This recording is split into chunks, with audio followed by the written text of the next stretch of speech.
విజయ్ దేవరకొండ దర్శకుడు శౌర్య కాంబినేషన్లో ఓ కొత్త సినిమా తెరకెక్కబోతోన్న విషయం తెలిసిందే. ఇటీవలి ఈ మూవీ పూజా కార్యక్రమం కూడా జరిగింది. హాయ్ నాన్న వంటి సున్నితమైన భావోద్వేగాల చిత్రంతో మెప్పించిన శౌర్య ఈసారి విజయ్ కోసం ఒక పవర్ఫుల్ కథను సిద్ధం చేశారట. అయితే ఈ ప్రాజెక్ట్ అనౌన్స్మెంట్ వచ్చినప్పటి నుండే సోషల్ మీడియాలో ఒక ఆసక్తికరమైన చర్చ నడుస్తోంది. ఈ కథ మొదట జూనియర్ ఎన్టీఆర్ కోసం రాసుకున్నదనే వార్తలు ఇండస్ట్రీలో బలంగా వినిపిస్తున్నాయి. నిజానికి హాయ్ నాన్న ఘన విజయం తర్వాత శౌర్య తన తదుపరి స్క్రిప్ట్ను ఎన్టీఆర్కు వినిపించినట్లు సమాచారం. ఆ పాయింట్ ఎన్టీఆర్కు నచ్చినప్పటికీ అప్పటికే ఆయన చేతిలో వరుస ప్రాజెక్టులు ఉండటంతో దీనికి సమయం కేటాయించడం కష్టమైంది. దేవర, వార్ 2, ప్రశాంత్ నీల్ చిత్రాలతో ఎన్టీఆర్ బిజీగా ఉండటం వల్ల శౌర్యను కొంతకాలం వేచి ఉండాలని కోరినట్లు ప్రచారం జరిగింది.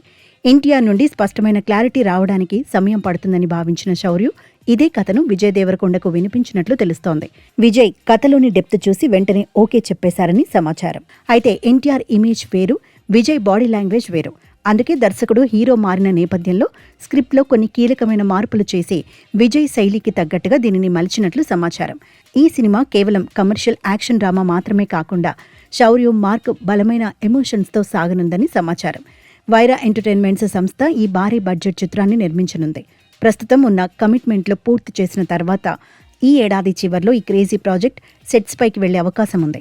ఒక రకంగా చూస్తే విజయ్ దేవరకొండ మరోసారి ఒక పెద్ద స్టార్ వదులుకున్న కథతో వెండితెరపై మ్యాజిక్ చేయాలని చూస్తున్నారు. ఇలాంటి పరిస్థితులు విజయ్ కెరియర్లో గతంలో కూడా చోటు చేసుకున్నాయి. గౌతమ్ తిన్ననూరి దర్శకత్వంలో విజయ్ చేసిన పీరియాడిక్ యాక్షన్ డ్రామా కూడా తొలుత రామ్ చరణ్తో అనుకున్నదే. ఇప్పుడు ఎన్టీఆర్ చేయాల్సిన కథ విజయ్ చేతికి రావడం అభిమానుల్లో ఆసక్తిని పెంచుతోంది. మరి ఈ సినిమా విజయ్ దేవరకొండకు ఎలాంటి విజయాన్ని అందిస్తుందో వేచి చూడాలి.